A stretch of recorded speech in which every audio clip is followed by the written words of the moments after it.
சிக்கிய குரங்கு. பசுமையான காட்டில் சூரியன் ஒளி வீசிக் கொண்டிருந்தது. பறவைகள் கீச்சு கீச்சென்று பாடிக்கொண்டிருந்தன. அங்கே ஒரு குட்டி குரங்கு குறும்பன் வாழ்ந்து கொண்டிருந்தது.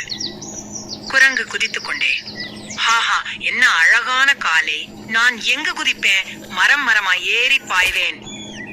குழந்தைகள் ரசிக்கும் விதத்தில் குரங்கு கிளையாக குதித்து விளையாடுகிறது. குரங்கு பெரிய மாமரத்தில் ஏறிக்கொண்டிருந்தது. திடீரென்று ஒரு மெல்லிய கிளை முறிந்து விட்டது. குரங்கு பயந்து, ஐயோ, கிளை உடைந்து விட்டதே, நான் கீழே விழுந்து விடுவேனா? அது நடுவில் சிக்கிக் கொண்டது. அங்கேயே தொங்கிக் கொண்டிருந்தது. குரங்கு அழுது, யாராவது உதவுங்கள், யாராவது உதவுங்கள். குரங்கின் குரலை கேட்டு மான், யானை, ஆந்தை வந்து சேர்ந்தன. மான் கவலைப்பட்டு, ஐயோ, எவ்வளவு உயரத்தில் சிக்கியிருக்கிறாய், நான் முயற்சி செய்கிறேன். மான் மேலே ஏற முயற்சிக்கிறது. ஆனால் முடியாமல் கீழே விழுந்து விடுகிறது. மான் சோர்ந்து, எனக்கால் முடியவில்லை, நான் வேகமாக ஓடுவேன், ஆனால் ஏற முடியாது. யானை முரட்டுத்தனமாக, கவலைப்படாதே, நான் வலிமையானவன், உன்னை கீழே இறக்கி விடுவேன். யானை தனது தும்பிக்கையால் குரங்கை அடைய முயல்கிறது. ஆனால் கிளை மிகவும் உயரத்தில் இருந்ததால் முடியவில்லை. யானை சோகமாக, மன்னித்துவிடு நண்பா, என் வலிமை இங்கே பயன்படவில்லை.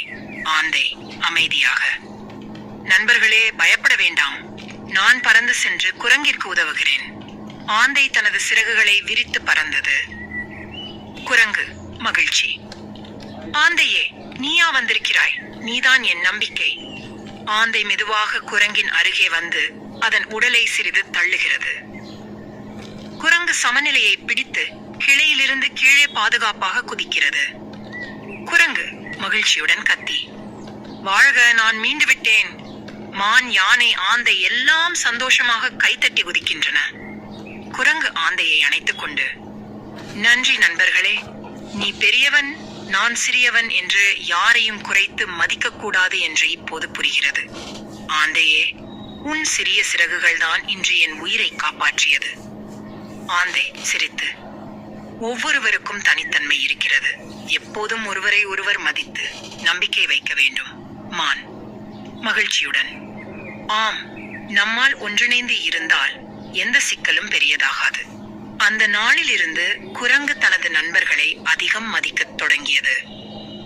குரங்கு உணர்ந்தது, எவ்வளவு சிறியவராக இருந்தாலும் அவரவர் திறமையில் பெரிய உதவி செய்யலாம்.